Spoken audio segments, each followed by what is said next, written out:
November 29, 1953, American Airlines Flight 1 lifts off from New York LaGuardia into a pale winter morning. In the cabin, 60 passengers settle into their seats. What they don't know, what most of them couldn't fully appreciate, is that history is happening beneath them.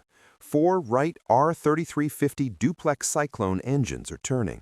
Each one produces 3,000 horsepower, and together they are about to carry a commercial airliner non-stop across the continental United States for the first time in history.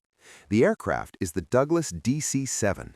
The flight is scheduled to land in Los Angeles in just under 8 hours.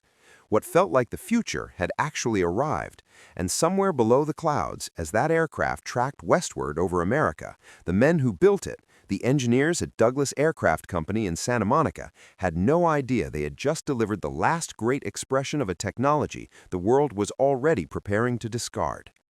Douglas didn't want to build the DC-7. That fact is seldom spoken, but it is the quiet truth behind the aircraft's entire existence. The engineers at Douglas were comfortable. The DC-6B had given them everything they could have asked for, a reliable, respected airliner with a loyal customer base and a clean maintenance record. It was built around Pratt & Whitney's proven double-wasp engine, and it flew well. C.R. Smith changed that. The president of American Airlines came to Douglas in 1952 with a demand, not a request. He wanted an aircraft that could fly coast-to-coast non-stop in a single crew rotation, meaning within the 8-hour flight time limitation that civil air regulations then imposed on domestic crews.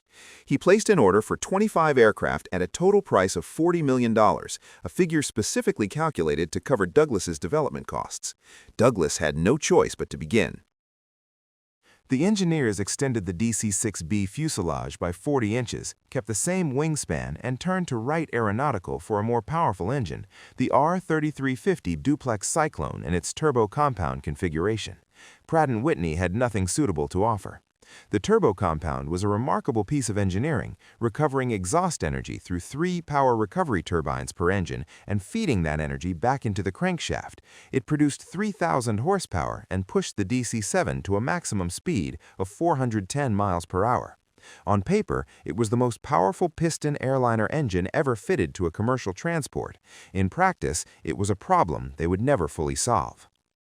The DC-6 had earned its reputation partly because its engines were honest. The double wasp was not glamorous, but it was reliable in the way that mattered most. It kept turning. The Wright R3350 turbo compound was different. It was powerful to a fault, and that fault had a specific name, the power recovery turbine. When airlines pushed the DC-7 to meet their aggressive transcontinental schedules, they pushed those engines to the edge of their thermal limits. High power settings caused the power recovery turbines to overheat and fail in flight.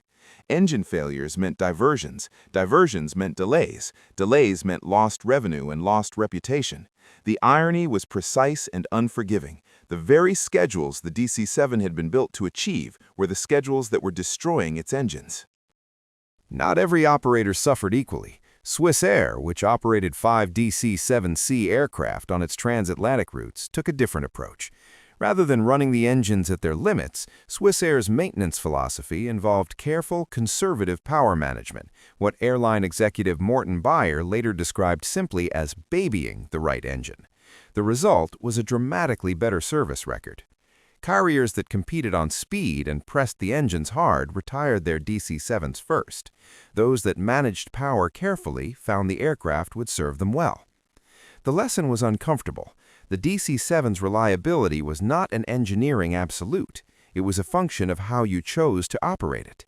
And in an industry built on competition, most airlines chose speed.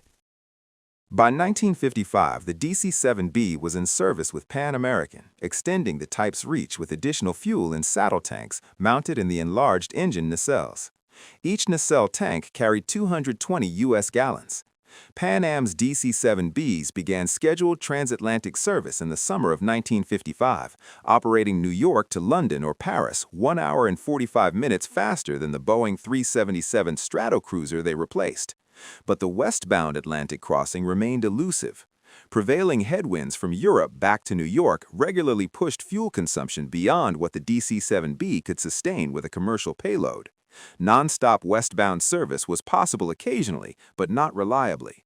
That distinction mattered enormously to airline planners who could not build schedules around occasionally. The DC-7C, 7Cs, which entered service in 1956, addressed this directly. Two 5-foot wing root inserts extended the wingspan and housed additional fuel tanks, giving the aircraft a published range of 5,635 miles at reduced speed, enough, at last, to cross the Atlantic westbound with a reliable payload. The fuselage was stretched again, with a second 40-inch plug forward of the wing, bringing total length to 112 feet 3 inches. The engines, now the improved R3350-988TC18EA12 variant, were rated at 3,400 horsepower each at takeoff, the highest output of any piston engine fitted to a production airliner. The DC-7C also moved the engines 5 feet further outboard, a consequence of the wing root inserts, and passengers noticed immediately. The noise in the cabin dropped. The vibration softened. Flying on the DC-7C felt, by the standards of the era, remarkably composed. BOAC ordered 10. SAS placed 14 on polar routes to North America and Asia. KLM took 15. The aircraft sold to airlines across 3 continents, and by any measure of its own era, it was a success. It was built too late to matter. October 13, 1955, a penthouse event in Manhattan. Juan Trippe, the chief executive of Pan American World Airways, stood before a gathering that included the leadership of every major American carrier and the heads of Douglas Aircraft. The occasion was a celebration of Douglas's achievement, the DC-7C 7Cs, the most capable piston transport ever built. Trippe rose, made a brief announcement, and revealed that Pan American had placed a substantial order for Boeing 707 and Douglas DC-8 jetliners. The room understood immediately what this meant. Pan Am's orders historically determined where the industry was heading. When Pan Am bought, others followed. When Pan Am declared the jet age open, the piston age was over. Douglas had spent years and tens of millions of dollars developing an aircraft that had been superseded in concept before it finished production. The DC-7C entered service in 1956. The Boeing 707 entered commercial service with Pan Am in October 1958. The DC-8, developed by Douglas itself, followed in 1959. Between those 2 years, the entire commercial rationale for the DC-7 collapsed. Some airlines retired their DC-7s after barely 5 years of passenger service. Carriers that operated both the DC-6 and the DC-7 consistently kept the older aircraft longer. The DC-6B proved easier to maintain, more economical to operate, and far more durable on the second-hand market. The DC-7, which had been built to outperform everything, was in many cases replaced before the aircraft it was supposed to supersede. Strip away the industrial history and there remains the experience of being aboard the DC-7, and that experience, for the passengers who flew it and the crews who operated it, was unlike anything before or since. The cockpit required 5 people to operate: a captain, first officer, flight engineer, navigator, and radio operator. The flight engineer sat behind the 2 pilots at a panel dense with gauges, levers, and warning lights, monitoring 4 turbo-compound engines that demanded continuous attention. Cruise altitude for the DC-7C was typically 21,600 feet, where the recommended cruise speed was 346 miles per hour at a gross weight of 110,000 pounds. The aircraft carried up to 7,824 U.S. gallons of fuel in 8 wing tanks, alongside 246 gallons of oil. Managing those systems across a 10-hour Atlantic crossing required genuine skill. In the cabin, up to 105 passengers sat in an era when transatlantic air travel was still the exclusive domain of the wealthy and the important. The DC-7C's cabin was wider and quieter than earlier variants. The engines pushed further outboard on longer wings. Sleeper configurations were available on some routes. Meals were served on china. The world below was unreachable. For a matter of hours, passengers inhabited a sealed, pressurized, propeller-driven world suspended between continents. It was the last moment in commercial aviation when crossing an ocean still felt like a deliberate act of departure from ordinary life. Jet travel would democratize the process, compressing the experience into something efficient and familiar. The DC-7 offered something the jets could not, the sense that you had genuinely gone somewhere. A total of 338 Douglas DC-7s were built across 3 main variants: 105 original DC-7s, 112 DC-7Bs, and 121 DC-7C 7Cs.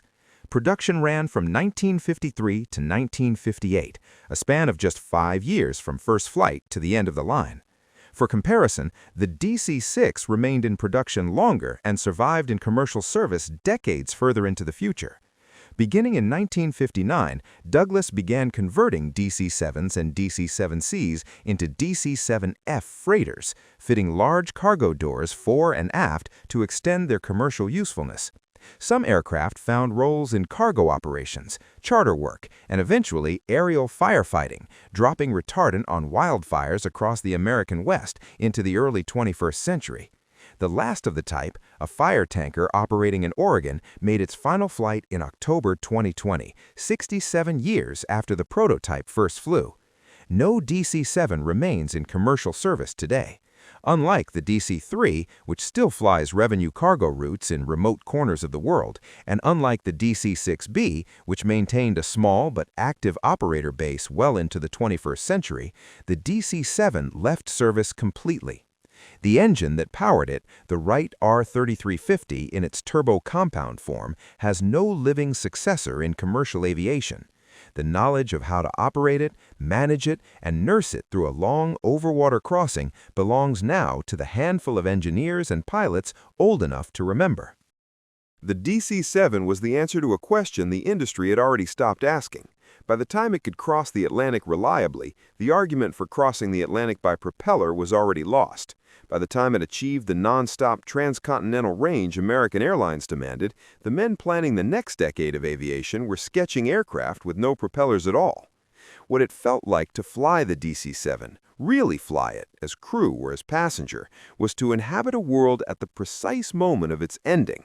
The sound of 4 Wright turbo compound engines at cruise was unlike anything that came before or after. A low, dense, mechanical thrum carrying 143,000 pounds of aircraft and fuel and people across oceans on the last technology that would ever attempt it. Jet travel changed everything, but before it did, the DC-7 had one brief and extraordinary moment in the sky. The viewers should leave understanding that the DC-7 was not a failure. It was the finest expression of a technology the world had already decided to move beyond. And the tragedy is not that it fell short, but that it arrived exactly on time for an era that had already ended. Thanks for watching. If you enjoyed it, please like, subscribe, and hit the notification bell so you're first to know when the next one lands.